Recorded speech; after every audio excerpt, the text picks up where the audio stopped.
பீகுரு சொந்தங்களுக்கு வணக்கம். இந்த வாரம் ஸ்பாட்லைட் வித் சுப்ரா எப்பவும் போல அரசியல் மற்றும் பொருளாதாரம் பத்தி பேச போறோம். ஒரு வாரம் கேப் ஆயிடுச்சு, அதனால தொடர்ந்து பல விஷயங்கள் நடந்திருக்கு. வாங்க நம்ம சுப்ரானோட பேசுவோம். நான் வணக்கம். வணக்கம் கார்த்திக். எப்படி இருக்கீங்க? நல்லா இருக்கேன், இறைவன் அருளாலும் இயற்கையின் அருளாலும். சூப்பர். நிறைய விஷயங்கள் நடந்துருச்சு. தேர்தல் முடிஞ்சதுக்கு பார்லிமெண்ட் செஷன் வந்து ஓட் டேக்கிங் முடிஞ்சு இப்ப ஜனாதிபதி அவர்கள் உரையிலிருந்தே அரசியல் ஆரம்பிச்சிருச்சு. எதிர்கட்சிகள் வந்து என்ன சொல்றாங்கன்னா, எங்களோட குரல்கள் எப்பவும் போல நசுக்கப்படுது, எங்களோட குரல்கள் வந்து அங்க பேச முடியல, குற்றச்சாட்டு வைக்க முடியல அப்படிங்கிறாங்க. ஒரு படிக்கு மேல போய் ராகுல் காந்தி அவர்கள் பேசுறப்ப மைக்க ஆஃப் பண்றாங்க அப்படின்னு சொல்லிட்டு எதிர்கட்சிகள் குற்றச்சாட்டு பாராளுமன்றத்துல. ஆளும் தரப்புல வந்து மரபுகள் மீறி வந்து எதிர்கட்சிகள் வந்து குற்றச்சாட்டு வைக்கிறாங்க, கோரிக்கைகள் வைக்கிறாங்க அப்படின்னு சொல்லிட்டு அவங்க தரப்புல இருந்து ஒரு பதில்கள் சொல்லப்படுது. எது உண்மை? ரொம்ப எளிமையா புரிஞ்சுக்கலாம் கார்த்திக். எந்த ஒரு சட்டசபையோ பாராளுமன்றமோ கூடும் போது, முதல் முறையாக கூடும் போது அதனோட கதாநாயகன் யாருன்னு பார்த்தீங்கன்னா மாநிலத்துல கவர்னர், மத்தியில வந்து ஜனாதிபதி. அவங்கதான். ஸோ அவங்கதான் வந்து முதல்ல உரையை வந்து ஆற்றிவிட்டு சட்டசபையோ பாராளுமன்றத்தை துவக்கி வைப்பாங்க. அப்போ வந்து டிப்பிக்கலா என்ன பண்ணுவாங்க அப்படின்னா, அரசாங்கத்தோட என்னென்ன கொள்கைகள் இருக்கு, நாட்டு மக்களுக்கு என்னென்ன திட்டங்கள் பண்ண போறாங்க, அந்த மாதிரியான ஒரு நீண்ட நெடிய ஒரு ரிப்போர்ட்டை வந்து பாராளுமன்றத்திலயோ இல்ல மாநிலத்திலயோ சட்டசபையிலயோ படிப்பாங்க. இதுதான் நடக்க போறதுங்க அப்படின்னு சொல்லிட்டு மக்களுக்கு தெரிவிப்பார்கள். அதுல என்ன ஆகும் அப்படின்னா, அதற்கு வந்து நன்றி தெரிவிக்கும் தீர்மானங்கள் மீது எல்லாரும் பேசுவாங்க. அதுதான் வந்து புரோட்டோகால், நடைமுறை. அதை வந்து இப்போ வந்து எதிர்கட்சிகள் என்ன பண்ணிருக்காங்கன்னா, அதற்குண்டான ஆப்பர்ச்சுனிட்டியே கொடுக்காம, அந்த நன்றி தெரிவிக்கும் தீர்மானம் பத்தி பேசாம நேரடியாக வந்து, நமக்கு தான் தெரியுமே அரசியல் எதிர்கட்சிகள் எல்லாமே வந்து அவியல் தானே பண்ணுவாங்க இல்லையா? ஆரோக்கிய அரசியல் பண்ணுவதாக எனக்கு தெரியல. இன்னொரு கடந்த 10 வருடங்களாக, இன்னும் அந்த 5 வருடங்களுக்கு அப்படிதான் இருக்க போறதுன்னு நினைக்கிறேன். ஸோ அந்த ஆரோக்கிய அரசியலை தவிர்த்து விட்டு இந்த மாதிரி வந்து நீட்டுக்கு வந்து எனக்கு வந்து எங்களுக்கு விவாதிப்பதற்கு டைம் வேணும்னு சொல்லிட்டு தர்ணா பண்ண ஆரம்பிக்கிறாங்க. ரொம்ப தெளிவா சொல்றாங்க, நீட்டுக்கு தான் இப்போ வந்து சிபிஐ என்கொயரி வந்து அப்பாயிண்ட் பண்ணியிருக்கிறாங்க, அவங்க விசாரித்துக் கொண்டிருக்கிறார்கள். அது முடிந்ததுக்கு அப்புறமா அந்த அறிக்கையின் மீது வேணா விவாதிக்கலாம் அப்படின்னு சொல்றாங்க. அதுக்கு மறுப்பு தெரிவிக்கிறாங்க, பேச விடாம தடுக்கிறாங்க, நடத்த விடாமல் தடுக்கிறாங்க சபையை. இப்படிதான் போயிட்டு இருக்கு. இது அப்படியே நீங்க தமிழ்நாட்டுல பாத்தீங்கன்னா, இங்க என்ன சொல்றாங்க அப்படின்னா, கவர்னர் என்ன அரசாங்கம் என்ன கொடுக்குதோ கவர்னர் அதை வாசிக்க வேண்டும் அப்படின்றாங்க. அங்க வந்து ஜனாதிபதி அவர்கள் வந்து நாட்டுல என்ன பிளான்ஸ் என்ன இருக்கு, திட்டங்கள் என்ன இருக்குன்னு படிச்சா உடனே என்ன சொல்றாங்கன்னா, மத்திய அரசாங்கம் வந்து கொடுத்த ரிப்போர்ட் அப்படியே நேரடியா படிக்கிறாரு அப்படின்றாங்க. இது முன்னுக்கு பின் முரணாக இருக்கிறது. அரசாங்கத்துல என்ன பண்ண போறாங்கன்ற ரிப்போர்ட்டை வந்து கவர்னரோ இல்ல ஜனாதிபதியோ வந்து அவங்க உரையாக வாசிப்பார்கள். அதுக்கப்புறமா அதுல என்ன இது நன்றி அறிவிக்கும் தீர்மானம் வந்து கொண்டு வருவாங்க. அதற்கப்புறமா வந்து நீங்க அதனோட ப்ரோஸ் அண்ட் கான்ஸ் எடுத்து டிஸ்கஸ் பண்ணலாம். என்ன சட்டங்கள் கொண்டு வர வேண்டும், இந்த சட்டங்களை கொண்டு வந்தா வந்து என்ன வந்து மக்களுக்கு நல்லது நடக்குமா, இல்ல வந்து இன்னும் வந்து வாழ்வாதாரம் பாதிக்கப்படுமா, அது மாதிரிலாம் போகணும். அதெல்லாம் விட்டுட்டாங்க. இவங்களுக்கு வந்து நாடாளுமன்றத்தை முடக்க வேண்டும். அது வந்து வெளிநாட்டுல இருக்கிற அந்த மீடியா கம்பெனிகள் மூலமாக, பிபிசி மூலமாக, ஆக்ஸ்காம் மூலமாக ஏதாவது ஒன்று எடுத்துன்னு வந்து பாராளுமன்றத்தை முடக்குவாங்க. நான் நிறைய விவாதங்களை சொல்லியிருக்கிறேன். அவர்களுக்கு ஏதாவது ஒரு காரணம் வேணுங்க. அதற்கு இப்ப நீட்டு கிடைச்சிடுச்சு. வெறும் வாயில வந்து மெல்லத்துக்கு அவல் கொடுத்த மாதிரி நீட்டுன்னு ஒரு விவகாரம் கிடைச்சிடுச்சு. அது என்டி ஏஜென்சிஸ் என்ன சொல்றாங்க, நேஷனல் டெஸ்டிங் ஏஜென்சி, நாங்கள் அதை வந்து என்ன தவறுகள் நடந்திருக்கிறது என்பதை பார்த்து விட்டு அதுல யாரெல்லாம் இருக்கிறார்களோ அவர்களுக்கு வந்து உரிய தண்டனை வாங்கி கொடுப்போன்றாங்க. அதுக்கு நமக்கு பொறுமை இல்லை. ஏதோ பாகிஸ்தான் நாளைக்கு இன்னைக்கு ராத்திரியே வந்து பாம்பை போட்டு குண்டை போட்டு இந்தியாவை அழிச்சிடுற மாதிரி எனக்கு இப்பயே வந்து டிஸ்கஸ் பண்ணணும், நீட்டை டிஸ்கஸ் பண்ணணும்னா அப்படி கிடையாது.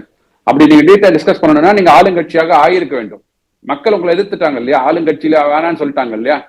நீங்க வந்து அந்த எனக்கு தெரிஞ்சு 1984 அப்புறமா பாத்தீங்கன்னா காங்கிரஸ் வாங்கின எண்ணிக்கைகள் பாத்தீங்கன்னா பாராளுமன்ற தொகுதிகள் எண்ணிக்கை அப்படியே குறைஞ்சுட்டே வந்திருக்குது. எப்பவுமே அவங்க 200 தாண்டினதே இல்லை. இப்பதான் 99க்கு வந்திருக்கிறாங்க. ஸோ அப்படி இருக்கும்போது மக்கள் உங்களை நிராகரித்து விட்டார்கள். ஸோ அதனால அதை வந்து அந்த தீர்ப்பை தலைவணங்கி கொண்டு எனக்கு தெரிஞ்ச ஒரு 20 வருஷ அரசியல் வாழ்க்கையில வந்து இப்போ ஒரு அரசியல் சாசன பதவி ராகுல் காந்தி அவருக்கு எதிர்கட்சி தலைவராக கிடைச்சிருக்கு. இப்போ போன பாராளுமன்றத்திலையும் கிடைக்கல, அதுக்கு முந்தின பாராளுமன்றத்திலையும் கிடைக்கல. 52 தொகுதியெல்லாம் வாங்கினாங்க. குறைஞ்சபட்சம் 55 இருக்கணும். 10% ஆஃப் 543 55 தொகுதிகள் இருக்கணும். அப்படிதான் இருந்தாதான் உங்களுக்கு ஒரு கட்சிக்கு எதிர்கட்சி தலைவர் அந்தஸ்து வழங்கப்படும். அது வந்து இந்த வாட்டி 99 தொகுதிகள் வின் பண்ணனால காங்கிரஸ் கிடைச்சிருக்கு. சோ அந்த எதிர்கட்சி தலைவர் என்ற அரசியல் சாசன பதவியை எப்படி வந்து மக்களுக்கு கன்ஸ்ட்ரக்டிவாக வந்து ஆளுங்கட்சி மேல கன்ஸ்ட்ரக்டிவ் கிரிட்டிசிசம் வைக்கணும், அதை வைக்க தவறுகிறார்கள். முதல் நாள்ல தவறுறாங்க இவங்க. இது வந்து மக்களுக்கு வந்து அவர்கள் மீது வந்து வெறுப்பை வந்து உண்டாக்கும். நீங்க எதுக்கத்தாலும் ஒரு பிஜேபியை வந்து குற்றம் சாட்டுவீர்கள், எதுக்கத்தாலும் என்டிஏ கூட்டணி குற்றம் சாட்டுவீர்கள் அப்படின்ற ஒரு இது இமேஜ் தான் வந்து மக்கள் மனதுல வந்து நல்ல ஒரு கருத்தா வந்து பதிஞ்சிருக்குங்க. இப்போ நீங்க முடிக்கிறதா சொன்னீங்க, குற்றச்சாட்டு எதுக்கெடுத்தாலும் வந்து ஆளுங்கட்சி குற்றச்சாட்டு தான் சொல்றீங்க, கன்ஸ்ட்ரக்டிவ் டிபேட் இல்லை அப்படின்னு. இப்ப அண்மையில அதே டெல்லியில பார்த்திருப்போம், ஒரு கனமழையினால வந்து விமான நிலையம், டெல்லி விமான நிலையம் மேற்கூரை வந்து இடிந்து விழுந்து அதுல ஒருவர் வந்து இறந்து போயிருக்கார்.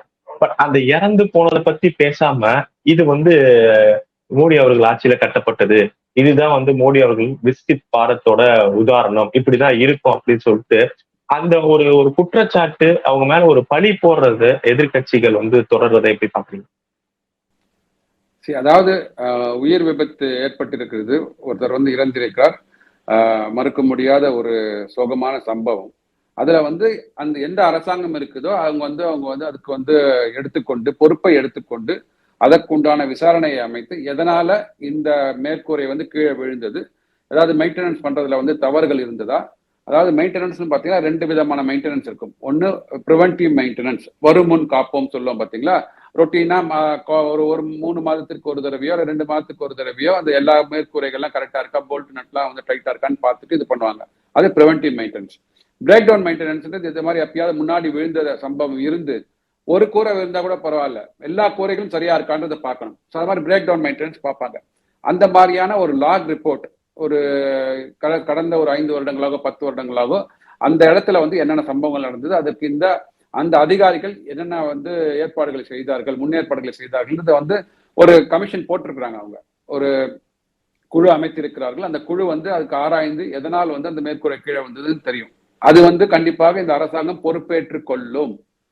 இருந்தாலும் இந்த மேற்கூரை கட்டினது வந்து 2009 யூபிஏ அரசாங்கம் இருந்த போது, அதை மறுக்கவே முடியாது, யாராலும் மறைக்கவே முடியாது.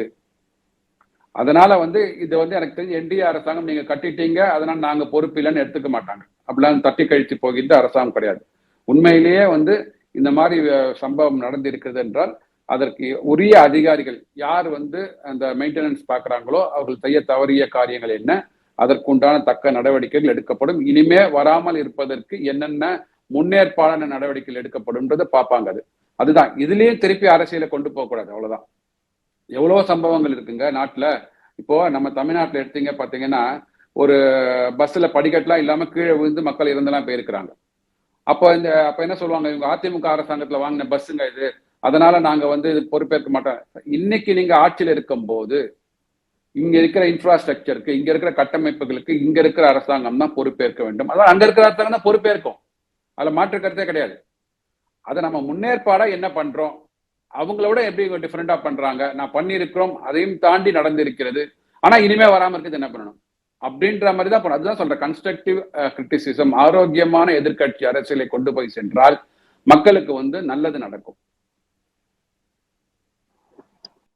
அடுத்தது இடி டெல்லி அரவிந்த் கெஜ்ரிவால் அவர்களுக்கு வந்து விசாரணை நீதிமன்றம் வந்து ஜாமீன் கொடுத்தது, அதை வந்து தடை பண்ணது உயர்நீதிமன்றம்.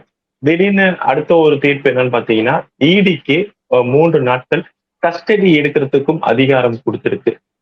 ஏன் இந்த இடி கஸ்டடி எடுக்கிறதுக்கு அதிகாரம் கொடுத்திருக்காங்க?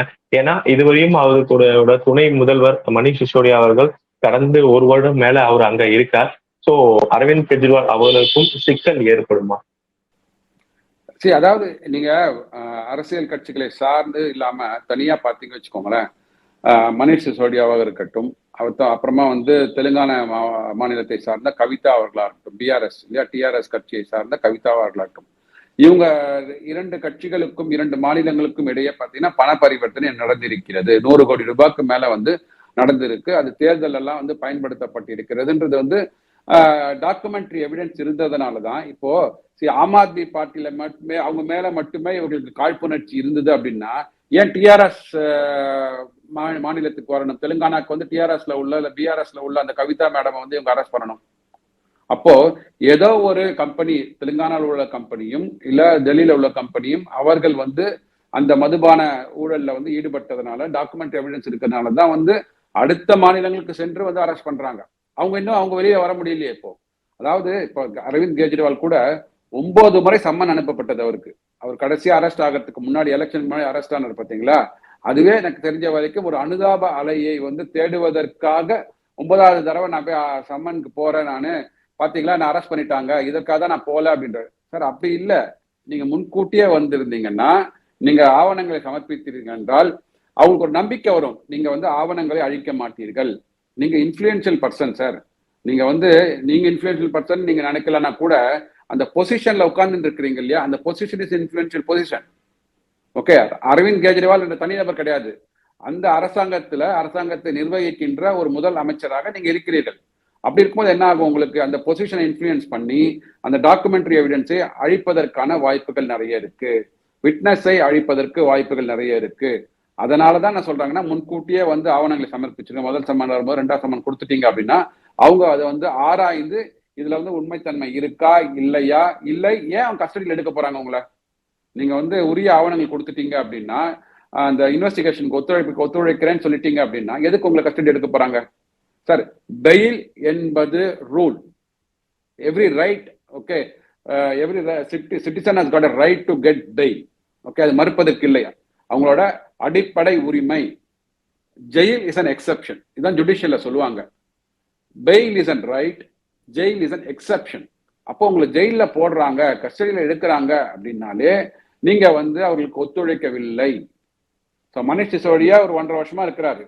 கவிதா மேடம் ஒரு 6 மாசமா இருக்கிறாங்க. நீங்க ஒரு 3 மாசமா இப்ப இருக்கிறீங்க அப்படின்னா அவர்களுக்கு இன்வெஸ்டிகேட்டிங் ஏஜென்சிஸ்க்கு document evidence are there against you, against your team of people. அதனாலதான் வந்து திருப்பி மேலும் மேலும் கஸ்டடி எடுத்து உங்களை விசாரிக்கிறாங்க. விசாரிக்கிறதுல வரும்போது நீங்க வந்து ஒத்துழைச்சிட்டீங்க அப்படின்னா அது விசாரணை துரிதமாக முடிஞ்சு போயிடும். நம்ம அது பண்றது இல்லை. அதுலதான் அரசியல் ஆதாயம் தேடி எலெக்ஷன்ல சிம்பதி கிரியேட் பண்ணி டெல்லியில வின் பண்ணலாம் பார்த்தாங்க. டெல்லியில 7க்கு 7 அவுட்டுங்க. இப்போ இவர் பொய் குற்றச்சாட்டை வச்சுதான் நான் உள்ள வச்சிருக்காங்கன்னு சொன்னா மக்கள் அதை வந்து உணர்ந்து வாக்களிச்சிருப்பாங்கல்ல. மக்கள் வாக்களிக்கலையா உங்களுக்கு? அதுவே உங்களுக்கு தெரியுது இல்லையா? மக்கள் தீர்ப்பே மகேசன் தீர்ப்பு. நீங்க கோர்ட் வரைக்கும் வெயிட் பண்ண வேணாங்க. மக்களே சொல்லிட்டாங்க, சார் நீங்க உள்ள இருக்கிற ஆளுக்கு தான், அவங்களுக்கு ஓட்டு போட மாட்டேன் அப்படின்ட்டாங்க. அவ்வளவுதானே?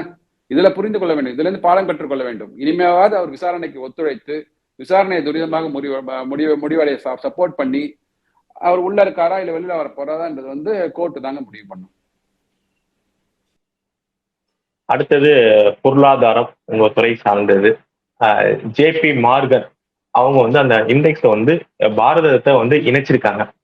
இதனால பாரதத்துக்கு ஏதாவது பலன்கள் எடுபடுமா? இது ஒரு கௌரவமா வந்து கருதலாமா?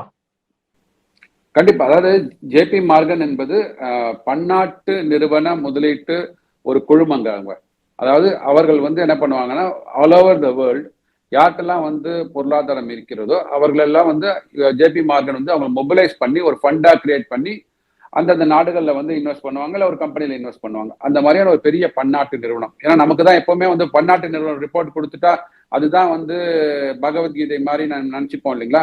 அப்போ இதை நினைச்சுக்கலாமே இல்லைங்களா? ஜேபி மார்கன் கொடுத்த ரிப்போர்ட்டு வந்து இந்தியாவின் எக்கானமி மேல, பொருளாதாரத்தின் மேல, பொருளாதாரம் ஸ்திரத்தன்மையாக இருக்கிறது என்பதால் அந்த கடன் பத்திரங்களுக்காக ஒரு இண்டெக்ஸ் வச்சிருப்பாங்க. அதாவது 20 நாடுகள் இருக்கு வச்சுக்கோங்களேன். 20 நாடுகள் வந்து ஒரு கடன் பத்திரங்கள் வெளியிடுவாங்க. அந்த நாடு வந்து வெளிநாட்டுகள்கிட்டயோ இல்ல வெளிநாட்டுல உள்ள நிறுவனங்கள்கிட்டயோ வந்து கடன் வாங்கி உள்நாட்டு கட்டமைப்புகளுக்காக முதலீடு செய்வார்கள். அதுதான் வந்து இந்த கடன் பத்திரங்களோட மிகப்பெரிய நோக்கமாக இருக்கும். அப்படி இருக்கும்போது இந்தியா இஷ்யூ பண்ண கடன் பத்திரங்கள் வந்து நம்பகத்தன்மையானது. அவர்கள் வந்து பணம் கொடுத்தா அவர்கள்ட்ட அசலும் வட்டியும் கரெக்டா கொடுப்பாங்க. அவங்க வாங்குற பணம் வந்து எந்த பர்பஸ்க்காக வாங்குறாங்களோ, நோக்கத்திற்காக வாங்கிறார்களோ அந்த நோக்கத்திற்காக செலவு பண்ணுவார்கள். அந்த நோக்கத்திலிருந்து பணத்தை ஈட்டி கொண்டு நமக்கு பணத்தை திருப்பி கொடுப்பாங்க, வட்டியும் அசலுமாக. இதுதாங்க அடிப்படை பொருளாதாரம். யார் பணம் கொடுத்தாலும் பணம் வாங்கினாலும். ஸோ அதுல வந்து நம்பிக்கை இருக்கிறதுனால என்ன பண்ணிட்டாங்கன்னா அந்த இண்டெக்ஸ் ஒன்று வச்சிருக்காங்க, பேஸ்கெட் ஆஃப் பாண்ட்ஸ். எல்லா நாடுகளும் ஒரு 15-20 நாடுகள் சேர்ந்து ஒரு இண்டெக்ஸ் மாதிரி கிரியேட் பண்ணிருப்பாங்க, பேஸ்கெட் ஆஃப் பாண்ட்ஸ் சொல்லுவாங்க. அதுல வந்து இந்தியாவை வந்து சேர்த்திருக்கிறார்கள். இப்ப என்ன பண்ணிருக்காங்க, இந்த மாசத்துல இருந்து ஆரம்பிச்சிருக்காங்க. ஸோ 1% அவங்க மொத்தம் அந்த பாண்டோட டோட்டல் வேல்யூ, இண்டெக்ஸோட வேல்யூ வந்து $220 பில்லியன் கிட்ட வரும். 215 இருந்து $220 பில்லியன். அதுல வந்து 1% நம்மளோட பாண்ட்ஸை சேர்த்திருக்கிறாங்க. மாதம் 1% சேர்த்து மார்ச் 2025 முடியும் போது அந்த $225 பில்லியன் அந்த பாஸ்கெட்ல நம்மளோட பாண்ட்ஸ் வந்து 10% ஆக்குபை பண்ணிடும். அப்ப என்ன அர்த்தம் அப்படின்னா, ஒரு கிட்டத்தட்ட ஒரு $22 பில்லியன் நமக்கு வந்து வெளிநாடுகளில் இருந்து முதலீடு வருவதற்கான வாய்ப்புகள் நிறைய இருக்கிறது. அது ஃபாரின் டைரக்ட் இன்வெஸ்ட்மெண்ட் மூலமாக வரலாம், ஃபாரின் போர்ட்போலியோ இன்வெஸ்ட்மெண்ட் மூலமாக வரலாம், ஒரு தனிநபர் கூட இன்வெஸ்ட் பண்ணலாம், இல்ல குழுமமாகவும் சேர்த்து இன்வெஸ்ட் பண்ணுவாங்க. அதான் வந்து எஃப்டிஐ எஃபிஐன்னு சொல்றோம். ஸோ $22 பில்லியன் வெளிநாட்டு முதலீடுகள் நமக்கு வரப்போகிறது. எதை நோக்கி வருதுன்னு வச்சுக்கோங்க, இந்தியாவில வந்து பொருளாதாரம் நம்பிக்கையாக இருக்கிறது, ஸ்திரத்தன்மையாக இருக்கிறது. அதை வந்து அடுத்த 2027 $5 டிரில்லியன் நோக்கி போவதற்கான அடித்தளமாக இதை பார்க்க வேண்டும். அண்ட் மற்ற நாடுகளும் நம்மள வந்து இந்தியா வந்து விக்சித் பாரத் 2047 பெரிய வல்லரசாக ஆகும் அப்படின்றது மோடிக்கா கேரண்டின்னு சொல்றாங்க பாத்தீங்களா, அந்த உத்தரவாதத்தை நம்ப ஆரம்பிச்சாச்சு. இன்னும் கண்டினியூஸா நம்பிட்டு இருக்காங்க. அடுத்தது தமிழகத்தை நோக்கி வருவோம்னா, மிக மூத்த அரசியல் தலைவர்கள் அவங்க வயதிலையும் சரி, அவங்களோட அரசியல் அனுபவத்திலையும் சரி, அப்படி வந்து திமுகல இப்போ வந்து ஜெயிச்சிருக்காங்க. அவங்க பாராளுமன்றத்துல பதவி ஏற்கிறப்ப வாழ்க உதயநிதி அப்படின்னு சொல்றத எப்படி பாக்குறீங்க? அது வந்து ஒரு மனதார அவங்களோட ஒரு கட்சியை சேர்ந்த ஒரு தலைவரா இருக்காரு, அதனால அப்படி சொல்லிட்டாங்களா, இல்ல இது ஒரு நிர்பந்தமா? அதாவது நிர்பந்தம் அப்படின்னா, எஸ், அவங்க யாரும் நிர்பந்திக்கல. ஆனா இது மாதிரி ஒரு வாழ்த்துறை கொடுத்தா நமக்கு வந்து அடுத்த மந்திரி சபையில இல்ல அடுத்த எம்எல்ஏ சீட் வாங்கும் போதோ இல்ல எம்பி சீட் வாங்கும் போதோ நமக்கு ஒரு சாஃப்ட் கார்னர் கிடைச்சிரும். ஸோ இவர்கள் வந்து நமக்கு நம்பிக்கையான தலைவர்களா இருக்கிறாங்க, இல்ல நம்பிக்கையான தொண்டர்களாக இருக்கிறார்கள் அப்படின்னு சொல்லிட்டு இந்த டைனாஸ்டி பாலிடிக்ஸ் சொல்றாங்க பாத்தீங்களா. டைனாஸ்டி பாலிடிக்ஸ் என்பது ஒரு ரத்த சம்பந்தப்பட்டது மட்டும் கிடையாது. அதாவது நீங்க வந்து ஒரு தலைவரை வந்து பிடிச்சிருக்கோ பிடிக்கலையோ, அவர்கள் சந்ததியில வந்து அப்படியே வந்து வழி நடந்து போனீங்க அப்படின்னா உங்களோட அரசியல் வாழ்வு வந்து செக்யூர்ட் ஆயிடும். அதனால வந்து ஒண்ணு அதுக்கு ஒரு பாதகம் வராது. அந்த மாதிரி நோக்கத்துலதான் உதயநிதி அவர்கள் வாழ்க அப்படின்னு சொல்லியிருக்காங்க. ஏங்க, அதாவது இந்த திராவிட முன்னேற்ற கழகம் இதற்கு வந்து ஆரம்பமாக இருந்த பெரியார் வாழ்கன்னு சொல்லியிருக்கலாமே, அதுல இல்ல கலைஞர் வாழ்கன்னு சொல்லியிருக்கலாமே, ஏன் சொல்லல? சோ இது சந்தர்ப்பவாதம். இன்னைக்கு யார் ஆட்சியில இருக்கிறாங்க, யார் ஆட்சிக்கு வர போறாங்க அடுத்தது அப்படின்றது ஒரு சூசகமா உங்களுக்கு எல்லாருக்குமே தெரியும். உதயநிதி அவர்கள் துணை முதல்வர் ஆகிறான்றாங்க, அம்மான பேச்சுக்கெல்லாம் அடிபட்டு இருக்கு. சோ அப்போ ஒரு துண்டு போட்டு வைப்போமே, நாளைக்கு நமக்கு ஏதாவது வந்தா உதவுமே.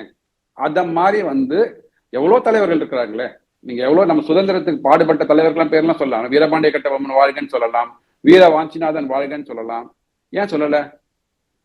சோ இது அரசியல் காரணத்திற்காக, தனிப்பட்ட விருப்பத்திற்காக, நமக்கு ஏதோ ஒரு ஆதாயம் கிடைக்கும் என்பதற்காக தான் அவங்க வாழ்க உதயநிதினு சொல்றாங்க. அதுல மாற்றி மக்களுக்கெல்லாம் தெரியும். சோ அதனால வந்து இதை வச்சு ஒன்னும் நீங்க வந்து தமிழ்நாட்டுக்கு ஏதாவது பெருமை சேர்த்துற மாதிரியோ இல்ல தமிழ்நாட்டுக்கு நீங்க முதலீடுகளை ஈட்டு கொண்டு வந்துற மாதிரிலாம் கிடையாது. இது வந்து ஒரு கலாச்சாரமா ஆயிடுத்து. ஒரு தலைவரை வந்து வாழ்கன்னு சொல்றது, இல்ல தலைவரோட குடும்பத்தை சார்ந்தல் வாழ்கன்னு சொல்றதுலாம் வந்து பாராளுமன்றத்துல சொல்ல வேண்டிய வார்த்தைகள் இல்லை. அதெல்லாம் அது நீங்க அரசியல் கட்சி நடக்கும்போது அந்த அரசியல் கூட்டத்துல சொல்லிக்கோங்க, யாரும் கேட்க போறது இல்லை. நீங்க வந்து தமிழகத்திலிருந்து தேர்ந்தெடுக்கப்பட்ட எம்பிக்களா போறீங்க. தமிழகத்தில் தேர்ந்தெடுக்கப்பட்ட எம்பிக்கள்னா யூ ஆர் ரெப்ரசன்டிங் 8 கோடி மக்கள். 8 கோடி மக்களோட மனநிலையை நீங்க வந்து அங்க வந்து எதிரொலிக்கணும். ஸோ 8 கோடி மக்கள்ல பாத்தீங்கன்னா 5 கோடி மக்கள் இது தேர்தலில் வாக்களித்திருக்கிறார்கள். அதுல உங்களுக்கு 35-40% தானே வாக்களிச்சிருக்காங்க. மீது 60% பேர் உங்களுக்கு எதிராக தானே வாக்களிச்சிருக்காங்க. அப்ப எதிராக வாக்களித்த மக்களின் தலைவர்கள் பேரையும் நீங்க வந்து சொல்லணும் இல்லையா? அப்படின்னா தமிழகத்தை நீங்க வந்து ரெப்ரசன்ட் பண்றீங்க அப்படின்னா இப்போ வாழ்க்கை எம்ஜிஆர் சொல்லுங்க, வாழ்க்கை ஜெயலலிதான்னு சொல்லுங்க, எல்லாம் சொல்லுங்களேன் அது மாதிரி. ஸோ அதனால இது வந்து தனிப்பட்ட அவருடைய அரசியல் ஆதாயத்திற்காக சொல்லப்பட்ட வார்த்தைகளை தவிர மற்றபடி இதுல ஒன்றும் பெரிய கொள்கை கோட்பாடுகளை அவங்க வந்து முழங்கின மாதிரி தெரியல.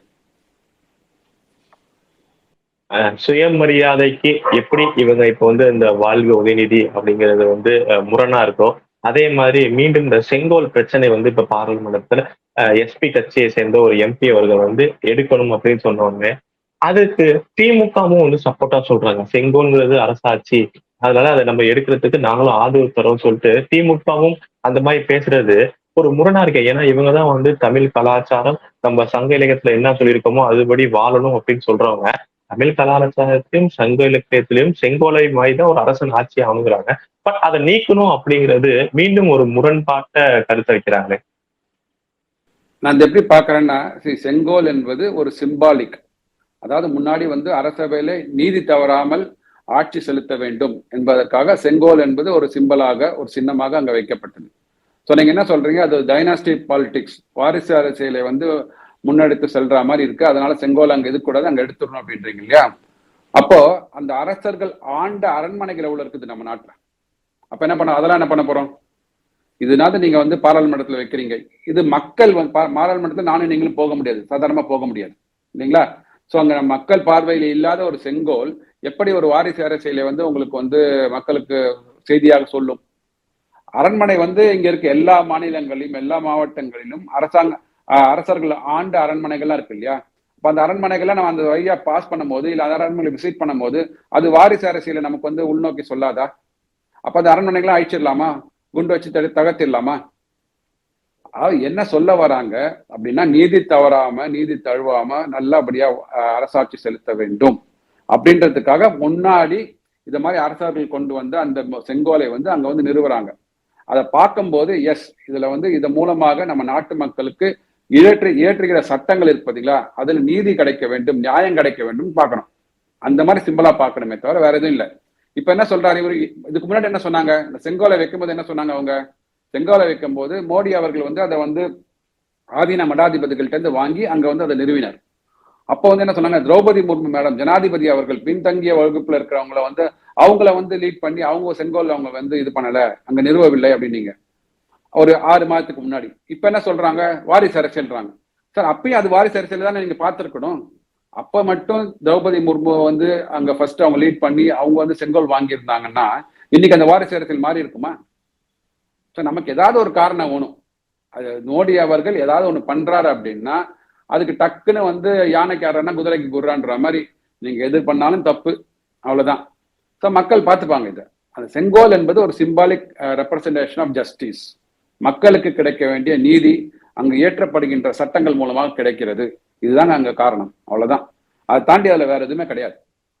நீங்க அன்னைக்கு வச்ச போது வேற காரணம், இன்னைக்கு இருக்கிற போது வேற காரணம்.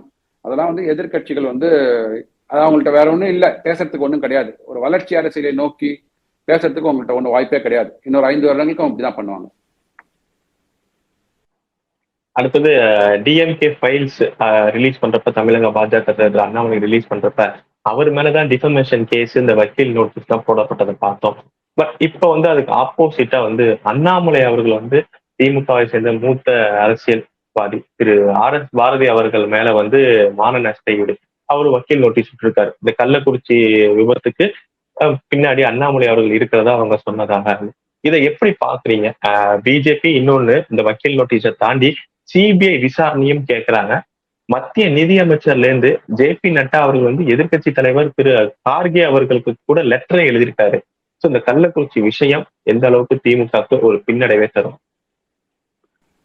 நீங்க வந்து கள்ளக்குறிச்சி விஷயம் எப்படி திமுக பின்னடைவு தரும் கேட்டீங்க இல்லையா? அது பின்னடைவு ஏற்கனவே தந்ததுக்கு அதுக்கு நம்ம வந்து வரலாற்றை கொஞ்சம் புரட்டி பார்ப்போம். 2008 இந்த கள்ளச்சாராயம் வந்து எப்ப நிகழ்ந்ததுன்னு பார்த்தீங்கன்னா கடந்த ஒரு 20 வருஷத்துல பாத்தீங்கன்னா 2008 அப்ப தமிழகம் கர்நாடகம் 2 மாநிலத்திலும் சேர்ந்து பாத்தீங்கன்னா ஒரு 120 மக்கள் வந்து கள்ளச்சாராயம் குடித்து உயிரிழந்து இருக்கிறார்கள். 2008 உங்களுக்கு யார் ஆட்சியில் இருந்திருக்காங்கன்னு தெரியும் தமிழகத்துல. அதுக்கு அப்படியே வர வச்சுக்கோங்க, அந்த 15, 18 அந்த வருஷங்கள் எல்லாம் கள்ளச்சாராயங்கள் இல்லை. நீங்க போய் பார்த்துக்கலாம், அபிஷியல் ரெக்கார்ட்ஸவே பார்த்துக்கலாம். போன வருஷம் 2023 கிட்டத்தட்ட ஒரு 21 பேர் கள்ளச்சாராயம், விழுப்புரம் மாவட்டம் நினைக்கிறேன், நினைவு சரியா இருந்தா விழுப்புரம் மாவட்டம், 21 பேர் வந்து கள்ளச்சாராயம் அருந்தி உயிரை மாய்த்தார்கள். சோ அப்ப அண்ணாமலை இல்லையே இல்லைங்களா? இப்ப என்ன சொல்றீங்கன்னா, இந்த கள்ளச்சாராயம் சாவு வந்து இதை வந்து எடுத்துட்டு வந்து இதுல வந்து ஒரு ஆதாயம், அரசியல் ஆதாயம் வந்து அண்ணாமலை அவர்கள் தேடுகிறார்கள் அப்படின்றீங்க. அப்படின்னா இதுக்கு முன்னாடி இந்த மாதிரியான நிகழ்வுகள் நடந்திருக்கே கூடாது இல்லையா? 21 மனிதர்கள் வந்து கள்ளச்சாராயம் அருந்தி உயிரை வந்து மாய்த்து கொண்டிருக்கிறார்கள். அதுக்கு என்ன பதில்? அந்த கள்ளச்சாராயம் இப்ப நம்ம வந்து ஒரு நபர் கமிஷன் போட்டிருக்கிறாங்க இல்லையா? அப்போ அந்த 21 பேர் இறந்த போது என்ன மாதிரியான கமிஷனை அமைத்தார்கள், அந்த கமிஷன் கொடுத்த ஃபைண்டிங் என்ன, அந்த ஃபைண்டிங்கை நம்ம இம்ப்ளிமெண்டேஷன் பண்ணிட்டோமா? எனக்கு தெரிஞ்சு ஒரு வருடம் முன்னாடி கவன ஈர்ப்பு தீர்மானம் கொடுத்திருக்கிறாங்க அதிமுக அமைச்சர்களோ இல்ல அதிமுக அதிகார நிர்வாகிகள் யாரோ கவன ஈர்ப்பு தீர்மானம் கொடுத்திருக்கிறாங்க சட்டசபையில. அப்ப அந்த கவன ஈர்ப்பு தீர்மானம் எஸ்பெஷலி கள்ளக்குறிச்சியில் இது மாதிரி கள்ளச்சாராயம் நடக்குதுன்னு சொல்லியிருக்கிறாங்க. அப்ப அது அந்த கவன ஈர்ப்பு தீர்மானத்தை எடுத்துக்கொண்டு அதுக்குண்டான நடவடிக்கைகள் என்ன இந்த அரசாங்கம் பண்ணிட்டு அதை பொதுவெளியில வைக்கணும்ல. இப்ப கிட்டத்தட்ட 62 பேருக்கு மேல வந்து உயிரிழந்திருக்காங்க. நம்ம பேசுகின்ற தருவாயில் 62 கிட்ட போயிருக்குன்னு நினைக்கிற டெத் டோல். இப்போ இங்க இருந்து அண்ணாமலை அரசியல் பண்றாரு. 2 வருஷம் முன்னாடி உங்களுக்கு தெரிஞ்ச விஷயங்கள் தானே. அப்படி இருக்கும்போது இது வந்து அதாவது வந்து நீங்க எதிர்கட்சிகள் வந்து இப்ப பாத்தீங்க வச்சுக்கோங்களேன், ஏதாவது ஒரு வாதத்தை வைக்கிறார்கள். இப்போ ஒரு 3 வருடங்களாக பாத்தீங்கன்னா நீங்க சொன்ன மாதிரி டிஎம்கே ஃபைல்ஸ் 1, டிஎம்கே ஃபைல்ஸ் 2 அதெல்லாம் வந்து தரவுகள் கொடுத்ததுனால தானே வந்து இவங்க பேக் ஃபுட்ல இருக்கிறாங்க. திமுக அரசாங்கம் பெரிய ஒரு நிதி அமைச்சரை வந்து பதவி மாற்றம் செய்தார்கள் இல்லையா, துறை மாற்றம் செய்தார்கள் இல்லையா, அதெல்லாம் எப்படி நடந்தது?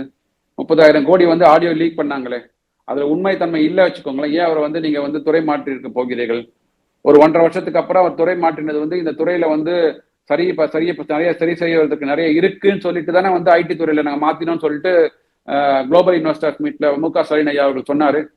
அப்போ ஐடி இண்டஸ்ட்ரியில ஐடி துறையில வந்து ஒழுங்கா வேலை நடக்கலையா? அப்போ ஏதாவது ஒண்ணுதானே உண்மை. அதாவது ஒரு துறையில இருந்து இன்னொரு துறை அமைச்சருக்கு மாத்துறீங்க சார். அப்போ இந்த துறையில வந்து நிறைய வந்து சீர்திருத்தங்கள் பண்ண வேண்டியிருக்கு, நீங்க மாத்துறீங்க. அப்போ இங்க சீர்திருத்தம் இல்லை, நல்லா நடக்கலன்னு தானே அர்த்தம். ஏற்கனவே 30,000 கோடி பினான்ஸ் மினிஸ்டர் வந்து ஆடியோ லீக் ஆனதுனால அவர் அங்கேயிருந்து மாத்திட்டீங்க. அப்ப அந்த துறையிலையும் வந்து உங்களுக்கு வந்து ரூல்ஸ் அண்ட் ரெகுலேஷன்ஸ் நல்லா இல்லைன்னு புரிஞ்சுட்டு இப்ப இங்கேயும் நீங்க வந்து இல்லாததுனால மாத்தின அப்படின்னா 2 துறைகளும் ஒழுங்காக செயல்படவில்லை என்று முதல்வரே ஒத்துக்கொண்டு விட்டார் இல்லைங்களா? இது மக்கள் வந்து இதை புரிந்து கொண்டுதான் அடுத்த வருகிற 2026 தேர்தலில் இதில் பதிலளிக்க ஆரம்பிப்பாங்க. ஏற்கனவே உங்களுக்கு வந்து டிக்ளைனிங் ட்ரெண்ட்ல இருக்கு பிஜேபி டிஎம்கே அவர்கள். பிஜேபி பார்த்தீங்கன்னா ஒரு நல்ல ஒரு என்டிஏ கூட்டணி வலுவான கூட்டணியாக வளர்ந்து கொண்டு வருகிறது. இந்த second position 3rd position toughest fight கொடுத்திருக்கிறாங்க. ஸோ இதை பார்த்து கொண்டிருக்கிறார்கள். 26ல வரும்போது கண்டிப்பாக ஒரு வலுவான ஒரு பாஜக தலைமையில் ஒரு என்டிஏ கூட்டணி அமைந்து ஒரு 2026ல வந்து டஃபஸ்ட் ஃபைட் கொடுக்க போறாங்க பாருங்க. அடுத்தது அதே இடி வந்து இங்க தமிழகத்துல ஒரு அதிர்ச்சியான ஒரு கடிதம் வந்து தமிழக டிஜிபி அவர்களுக்கு அனுப்பியிருக்காங்க.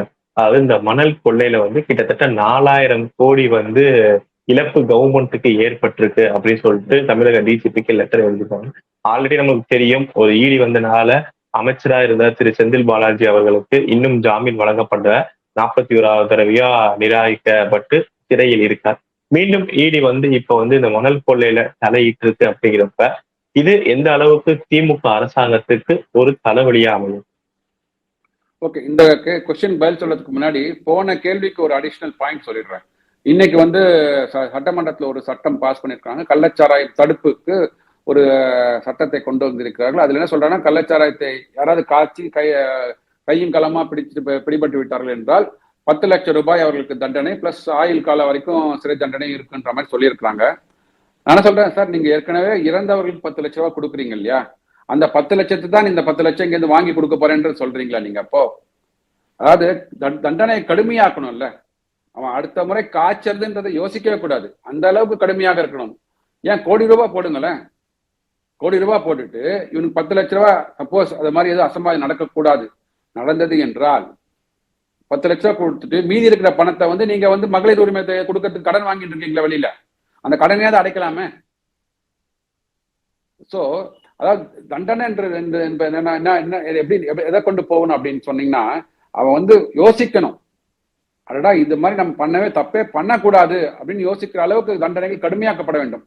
10 லட்ச ரூபாய் தானேங்க, இதனால வரைக்கும் சம்பாதிச்ச பணத்தை அதை கொடுத்துட்டு பையனா இருக்க போறான் அவன். நீங்களும் அந்த 10 லட்சத்தை வாங்கி அந்த இறந்து போக போகின்ற நபர்கிட்ட கொடுத்துட்டு பையனா இருப்பீங்க. அதுவா அரசாங்கம்? இதனை இங்கே 10 லட்சம் வாங்கி இந்த 10 லட்சம் கொடுக்கறதா?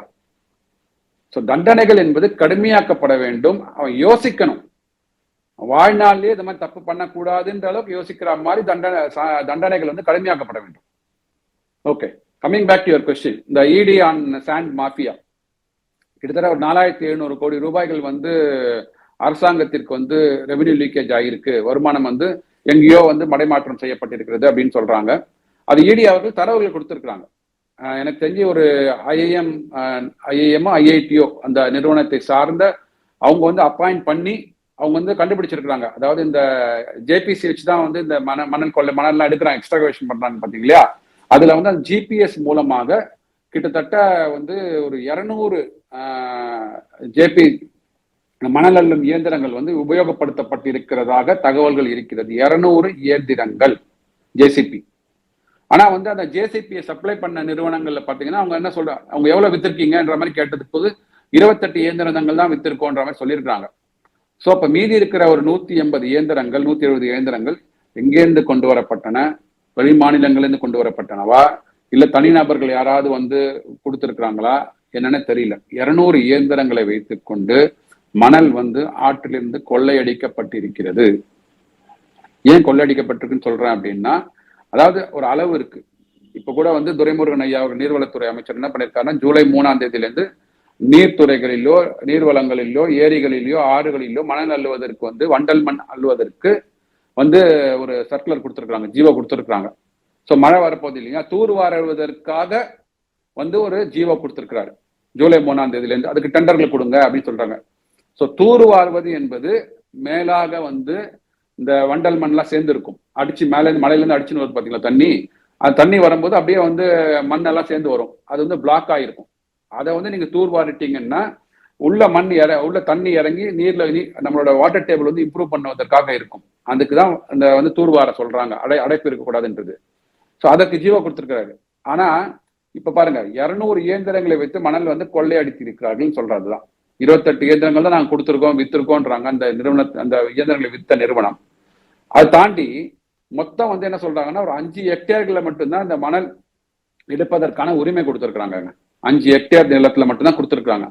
ஆனா இவர்கள் வந்து அவங்க ஜிபிஎஸ் வச்சு ட்ரோன் டெக்னாலஜி மூலமா பார்த்திருக்காங்க. கிட்டத்தட்ட 100 ஹெக்டேர்கள்ல வந்து மணல் எடுக்கப்பட்டிருக்கிறது. இதெல்லாம் தரவுகள் கொடுத்துருக்காங்க இதெல்லாம். ஸோ இதை வந்து அங்க இருக்கிற கிராம நிர்வாக அதிகாரிகளோ இல்ல நகராட்சியோ இல்ல மாநகராட்சியில இருக்கிறவங்களோ அதற்குண்டான கவுண்டர் டாக்குமெண்ட்ஸை கொடுக்கணும். எப்படி வந்து எவ்வளோ ஒரு 20 மடங்கு நிலப்பரப்புல போய் மணல் அள்ளி இருக்கிறோம், கிட்டத்தட்ட 5 மடங்கு இயந்திரங்களை வந்து உபயோகப்படுத்தி இருக்கிறோம், 5000 கோடி ரூபாய் கிட்ட. இப்ப இனிஷியல் எஸ்டிமேட் 4700 கோடி ரூபாய் சொல்றாங்க. 4700 கோடி ரூபாய்கள் வந்து அரசாங்கத்திற்கு வந்து வருமானம் குறைந்து விட்டது, மடைமாற்றம் செய்யப்பட்டது. இதுக்கு கண்டிப்பா பாத்தீங்கன்னா இடி அவர்கள் எடுத்திருக்கிறாங்க. இதற்கு வந்து தக்க பதில் வந்து தமிழக அரசாங்கம் கொடுக்க வேண்டும். இது வந்து அடுத்து வரப்போகின்ற, இன்னைக்கு சட்டமன்றம் முடிஞ்சிட்டு, இப்போ அடுத்து வரப்போகிற சட்டமன்றத்திலேயோ இல்ல வந்து எதிர்கட்சிகளோ இதை வந்து மக்கள் மன்றத்தின் முன்னாடி எடுத்துட்டு போகணும். சட்டமன்றத்துல எடுத்துட்டு போகணும்னு அவசியம் இல்லை. மக்கள்கிட்ட வந்து பொதுமக்கள்கிட்ட ஒரு பொதுக்கூட்டம் போட்டு விழிப்புணர்வு கொண்டு வந்து இந்த மாதிரியான அட்டகாசங்கள் அராஜகங்கள் நடந்து கொண்டிருக்கின்றன, இதை வந்து தடுப்பதற்கு வந்து அனைவரும் பொதுமக்கள் அனைவரும் திரண்டு வர வேண்டும் சொல்லிட்டு ஒரு கோரிக்கை விடணும். கண்டிப்பா பொறுத்து பார்ப்போம். மேலையும் அரசியல் பாராளுமன்ற செஷன் நடந்ததுனால அங்கேயும் அரசியல் சூடு பிடிச்சிருக்கு. இங்க இப்ப மீண்டும் இடி வந்தனால தமிழக அரசியல் இன்னும் சூடு பிடிச்சிட்டு இருக்கு. அடுத்தடுத்த நிகழ்வுகள் எப்படி இருக்குன்னு பார்ப்போம். உங்க நேரத்தை நம்ம தளத்தை வந்து பயந்தமைக்கு ரொம்ப ரொம்ப நன்றி. நல்லதே நடக்கும். வாழ்வாளமுடன். நன்றி. வணக்கம் கார்த்திக்.